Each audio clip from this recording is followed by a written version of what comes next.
आज के इस स्रोत विश्लेषण में हम 12 मई 2026 के एक बेहद गहरे और दिलचस्प आध्यात्मिक प्रवचन की डीकोडिंग करने वाले हैं, जिसे मुरली कहा जाता है।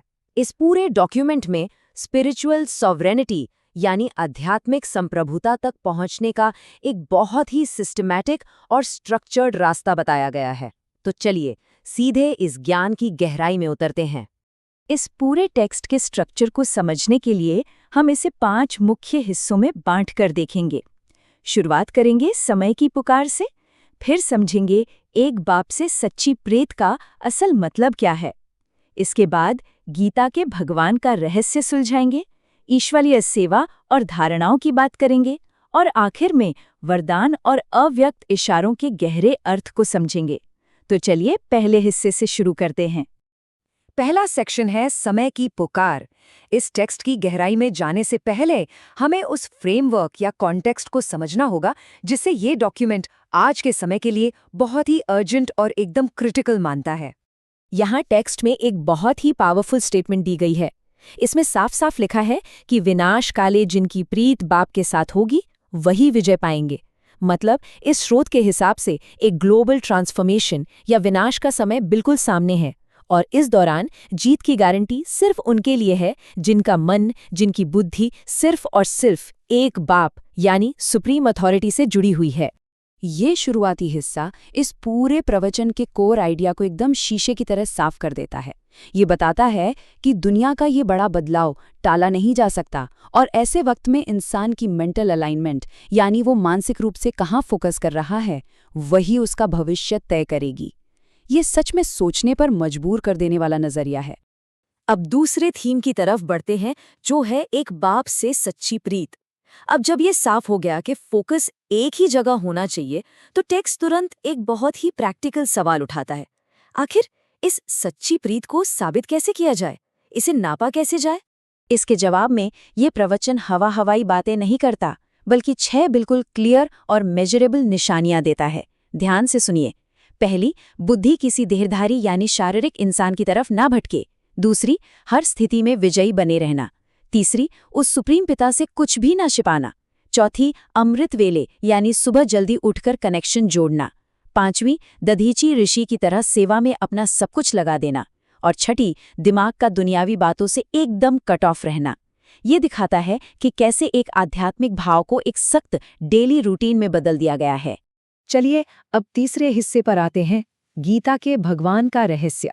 यहाँ ये दस्तावेज उन मान्यताओं की गहराई में उतरता है जो सदियों से हमारे शास्त्रों के साथ जुड़ी हुई हैं।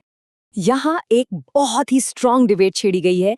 टेक्स्ट ज्ञान के सागर परमपिता शिव और सतयुग के पहले राजकुमार श्री कृष्ण के बीच एक बहुत ही क्लियर लाइन खींचता है। इस सोर्स का कड़ा तर्क है कि भक्ति मार्ग में गीता के भगवान के रूप में कृष्ण का नाम गलती से जुड़ गया है। ये निराकार परमात्मा और पहले देवता, इन दोनों की आइडेंटिटी को पूरी तरह से अलग अलग करके पेश करता है। ये एक बहुत बड़ा थियोलॉजिकल शिफ्ट। इसी बात को और जोर देकर समझाने के लिए एक कमाल का कॉन्ट्रास्ट इस्तेमाल किया गया है, पत्थर बुद्धि बनाम पारस बुद्धि। ये आज की दुनिया के अनजान और भटके हुए इंटेलेक्ट को पत्थर बुद्धि कहता है, और इसके बिल्कुल ऑपोजिट रखता है उस डिवाइन पारस जैसी बुद्धि को जो आने वाले नए युग यानी सतयुग पर राज करने के लिए जरूरी है। चौथे सेक्शन में हम बात करेंगे ईश्वरीय सेवा और धारणाओं की। अब तक हमने जो कॉन्सेप्ट समझे हैं उन्हें रोजमर्रा की जिंदगी में एक प्रैक्टिकल लाइफस्टाइल में कैसे उतारा जाए, ये हिस्सा उसी बारे में है। यहाँ अमृत वेले पे बहुत ज्यादा फोकस किया गया है। सुबह के शुरुआती घंटों में एकांत में बैठ के सुप्रीम से प्यार भरा कनेक्शन जोड़ना। इसे बस एक नियम की तरह नहीं बताया गया है, बल्कि ये वो मेन इंजन है जो इंसान के अंदर पूरे दिन के लिए आध्यात्मिक खुशी और एनर्जी को पंप करता है। और जब बात सर्विस या सेवा की आती है, तो यहाँ एक माइथोलॉजिकल उदाहरण दिया गया है महर्षि दधीची का।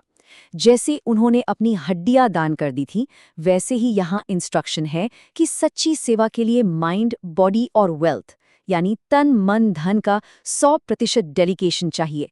इसमें कोई कॉम्प्रोमाइज नहीं, अपना सर्वस्व सौंप देना है।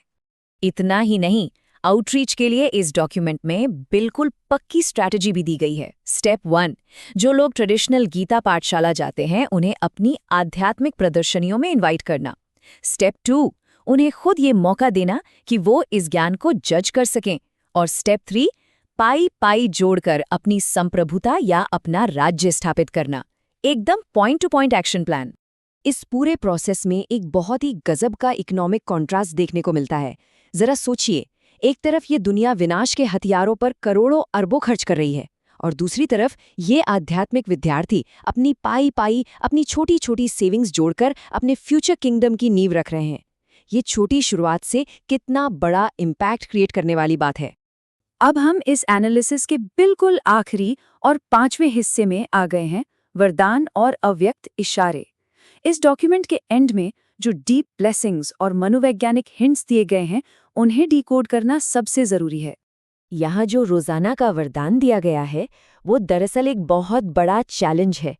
ये कहता है कि अंदर से किसी भी तरह का भिखारीपन या सिर्फ मांगने वाले भक्त वाली फीलिंग को पूरी तरह जड़ से खत्म कर दो।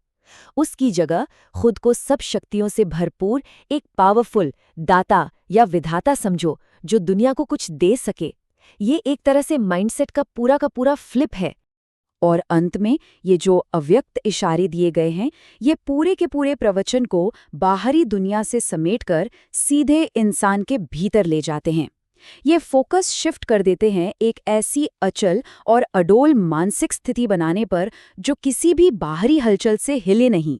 और इस पूरी चर्चा का अंत इस स्रोत ने एक बहुत ही ब्रिलियंट लेकिन प्रोवोकेटिव सवाल के साथ किया है। परिस्थिति श्रेष्ठ है या स्वस्थिति श्रेष्ठ है? बाहर की दुनिया की सिचुएशन ज्यादा पावरफुल है या फिर इंसान की अपनी इनर स्पिरिचुअल स्टेज? ये एक ऐसी अल्टीमेट बैटल है जो हर किसी को सोच में डाल देती है। तो सोचिए, असल ताकत कहाँ है? बाहर के हालातों में या आपके अपने अंदर?